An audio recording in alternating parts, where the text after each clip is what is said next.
By age 30, financial advisors say you should have 1 year's salary saved for retirement. The median 30-year-old in America has $18,880, not close to a full salary, closer to a third of one.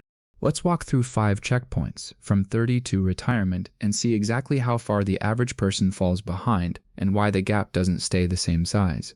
These aren't guesses. The targets come from Fidelity's own retirement guidelines: 1 times your salary by 30, 3 times by 40, 6 times by 50, 8 times by 60, 10 times by the time you retire.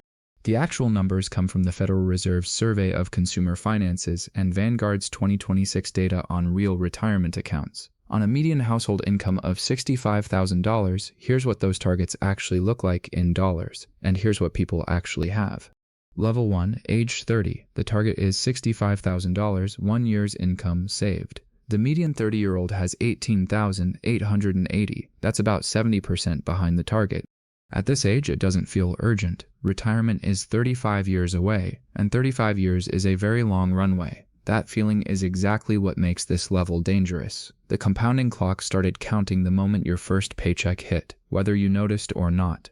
Level 2, age 40. The target triples to $195,000. The median 40-year-old has $45,000, roughly 1/4 of where Fidelity says you should be.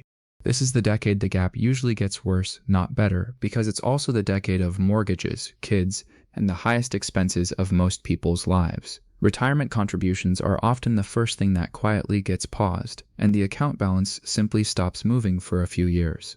Level 3, age 50. The target doubles again to $390,000. The median 50-year-old has $115,000, under a third of target. But 50 is also the first year the IRS lets you fight back. Catch-up contributions kick in, an extra $8,000 a year above the normal limit, specifically because the government knows this is where most people are behind. Almost nobody uses the full catch-up amount. The people who do are the ones who close this gap the fastest. Level 4, age 60. The target, $520,000. The median 60-year-old has $185,000, about a third of target, and now retirement is close enough to actually feel. This is the decade where the catch-up contribution jumps again, to an even higher limit for ages 60 through 63. It's also the decade where the mix matters as much as the amount. Money that's still sitting too conservatively or still too aggressively invested can cost or gain tens of thousands of dollars in the final stretch. Level 5, age 67, full retirement age. The target, $650,000. The median person retiring right now has about $200,000. Social Security fills part of the gap, currently averaging a little over $2,000 a month. But for most people, it was never designed to be the whole plan. It was designed to be one leg of a three-legged stool: Social Security, a pension most people no longer have, and personal savings. For a huge number of retirees today, personal savings is the leg that's missing. Here's the thing that actually matters more than any single number on this list. The gap isn't really about willpower, it's about the years the money wasn't invested at all. A 30-year-old who's behind by $50,000 has 37 years left for that shortfall to compound. A 60-year-old who's behind by $300,000 has almost none.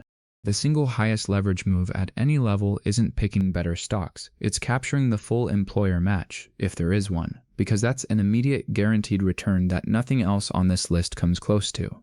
And the second move is automating the increase, a contribution rate that rises by 1% every year, quietly, before you ever get used to the extra income. So, which level are you actually standing on right now?